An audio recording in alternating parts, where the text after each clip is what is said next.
ಶ್ರೀ ಗುರುಭ್ಯೋ ನಮಃ.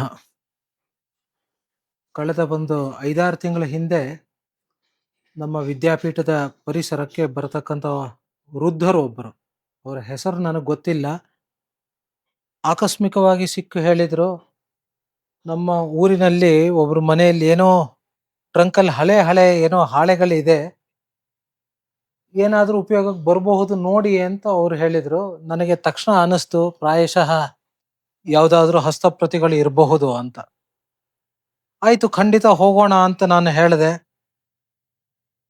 ಅನಂತರದಲ್ಲಿ ಎಷ್ಟೋ ದಿವಸ ಅವ್ರು ನನಗೆ ಸಿಗಲೇ ಇಲ್ಲ. ಅವರ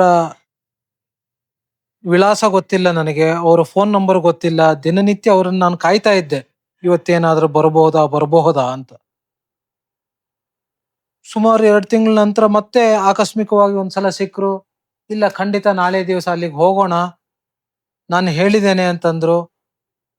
ಅವ್ರ ನಂಬರ್ ಕೇಳಿದೆ, ಅವ್ರು ಹೇಳಿದ್ರು ನನ್ನ ಹತ್ರ ಫೋನೇ ಇಲ್ಲ ಅಂತ. ನನಗೆ ಆದಷ್ಟು ಬೇಗ ಆ ಸ್ಥಳಕ್ಕೆ ಹೋಗಿ ಏನಿರಬಹುದು ಅದನ್ನ ತೆಗೆದು ನೋಡೋಣ ಅನ್ನುವ ಕುತೂಹಲ ನನಗೆ. ಹೀಗೆ ದಿನಗಳು ಸಾಕ್ತಾನೆ ಇತ್ತು. ನಾನು ದಿನನಿತ್ಯ ಅವರನ್ನು ಕಾಯ್ತಾನೆ ಇದ್ದೆ. ಕೊನೆಗೆ ನಿನ್ನೆ ದಿವಸ ನಾನೇ ಬಲವಂತವಾಗಿ ಅವರನ್ನು ಕರ್ಕೊಂಡು ಚನ್ನಪಟ್ಟಣದ ಹತ್ತಿರ ಬೇವೂರು ಅಂತ ಅಲ್ಲಿಗೆ ಹೋದ್ವಿ. ಒಂದು ಹಳೆ ಮನೆ ಅದು. ಅಲ್ಲಿ ಮೇಲ್ಗಡೆ ಒಂದು ಹಳೆ ಟ್ರಂಕ್ ಇತ್ತದು. ನಾನೇ ಹತ್ತಿ ನೋಡಿದೆ. ಸುಮಾರು ನೋಡಿ, ಇಲ್ಲಿ ಒಂದು 8-10 ತಾಳೆಗರಿ, ಇನ್ನಷ್ಟೇ ಆ ಲಿಪಿಗಳನ್ನು ನಾವು ನೋಡಬೇಕು ತೆಗೆದು ಅದರಲ್ಲಿ ಏನೇನಿದೆ ಅಂತ. ಅಂತೂ ಅಮೂಲ್ಯವಾಗಿದ್ದಂತೂ ಖಂಡಿತವಾಗಿಯೂ ಇದರಲ್ಲಿ ಇರತ್ತೆ. ಎಷ್ಟು ಜೀರ್ಣ ಆಗಿದೆ ಅಂತ ನೀವು ಇದನ್ನು ಗಮನಿಸಬಹುದು. ಬರಿಗಣ್ಣಿಗೆ ಇದನ್ನು ನೋಡ್ಲಿಕ್ಕೆ ಸಾಧ್ಯವೇ ಇಲ್ಲ. ಇದನ್ನ ಮೊದಲು ನಾವು ಸ್ವಚ್ಛಗೊಳಿಸಬೇಕು. ಸ್ವಚ್ಛಗೊಳಿಸಿ ಅದನ್ನ ಸ್ಕ್ಯಾನ್ ಮಾಡಬೇಕು. ಪದೇ ಪದೇ ನಾವು ಮುಟ್ತಾ ಇದ್ರೆ ಖಂಡಿತವಾಗಿಯೂ ಕೂಡ ಅದು ಪುಡಿ ಆಗತ್ತೆ. ಯಾಕೆ ಅಂತಂದ್ರೆ ಇದನ್ನ ನೋಡಿದ್ರೆ ಕನಿಷ್ಠ 300-350 ವರ್ಷ ಹಳೆಯದ್ದು ಅಂತ ಅನ್ಸತ್ತೆ. ಎಷ್ಟೋ ತೂತೆಲ್ಲ ಬಿದ್ದು ಹೋಗಿದೆ. ಈ ಲಿಪಿಗಳನ್ನು ನೋಡಿದಾಗ ತುಳು ಅಂತ ಅನ್ಸತ್ತಿದು.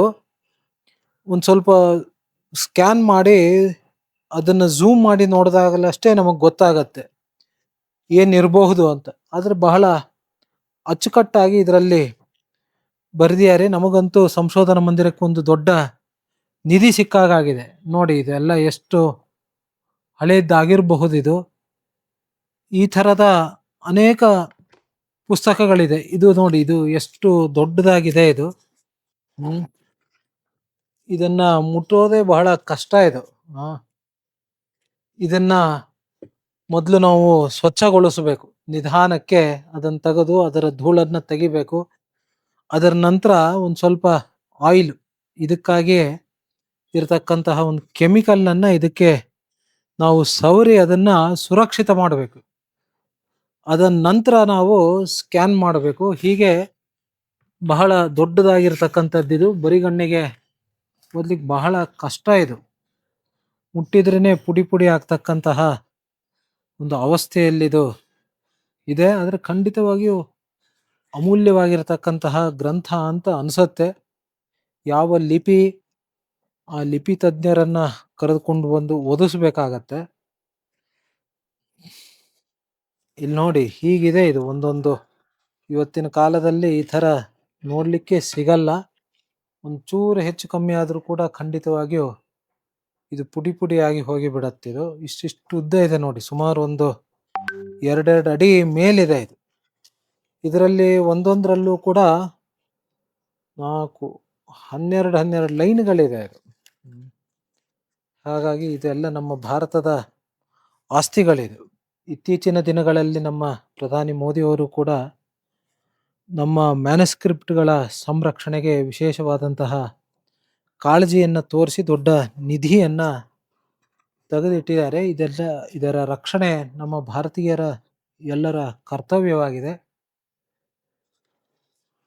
ಈ ಥರ ಇನ್ನೂ ಯಾವ್ಯಾವ ಮನೆಗಳಲ್ಲಿ ಯಾವ್ಯಾವ ಸ್ಥಿತಿಯಲ್ಲಿದೆನೋ ನೆನೆಸ್ಕೊಂಡ್ರೆ ಬಹಳ ಬೇಜಾರಾಗತ್ತೆ. ಇದು ನೋಡಿ ಅದೇ ತರ ಇದೊಂದಿದೆ. ಇದು ಏನೋ ಬರ್ದಿದ್ದಾರೆ ಇದ್ರ ಮೇಲೆ, ಭಾಗವತಂ ತುಳು ಲಿಪಿಯಲ್ಲಿದೆ ಅಂತ ಬರೆದಿದ್ದಾರೆ. ಅದೇ ರೀತಿಯಾಗಿ ಇದು ಯಾವುದೋ ಒಂದು ಹಸ್ತಪ್ರತಿ ಇದೆ.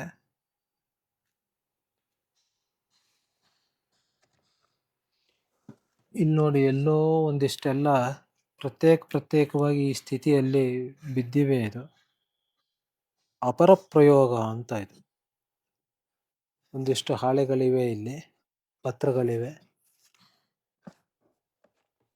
ಇದು ಅಷ್ಟೇ ತುಂಬಾ ಜೀರ್ಣವಾಗಿರತಕ್ಕಂತಹ ಇನ್ನೊಂದು ತಾಳಪತ್ರಗಳು.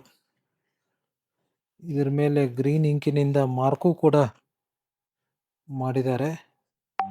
ಎಲ್ಲವೂ ಕೂಡ 350-400 ವರ್ಷಗಳ ಹಿಂದಿನದ್ದು ಅಂತ ಆರಾಮಾಗಿ ಹೇಳಬಹುದು. ಇದು ಒಂದು ಯಾವುದೋ ಅಪರೂಪದ ಪ್ರತಿ ಇದೆ. ಕನ್ನಡದಲ್ಲಿ ಅಕ್ಷರಗಳು ಕಾಣ್ತಾ ಇದೆ. ಕನ್ನಡದ್ದಾದ್ರಿಂದ ಒಂದು 200 ವರ್ಷ ಹಳೆಯದ್ದಿರಬಹುದು. ಇಲ್ಲೊಂದಿದೆ. ಇದನ್ನೆಲ್ಲ ತೆಗೆದು ನೋಡಿದಾಗ್ಲಷ್ಟೇ ನಮಗೆ ಗೊತ್ತಾಗತ್ತೆ. ಇಲ್ಲಿ ನೋಡಿ, ಇದರ ನಂತರ ಬಂದಿರತಕ್ಕಂಥದ್ದು ಈ ನಮ್ಮ ಪೇಪರ್ ಮ್ಯಾನುಸ್ಕ್ರಿಪ್ಟ್.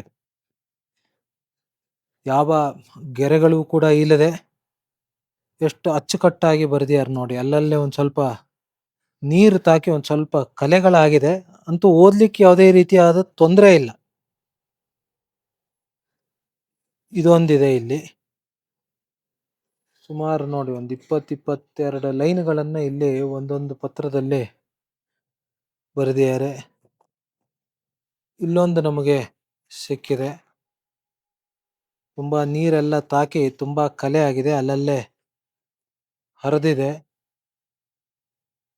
300-400 ಪತ್ರ ಇದರಲ್ಲಿದೆ. ಯಾವುದೋ ಒಂದು ದೊಡ್ಡ ಕೃತಿ ಆಗಿರತ್ತೆ. ಇಲ್ಲೊಂದಿದೆ. ಇದು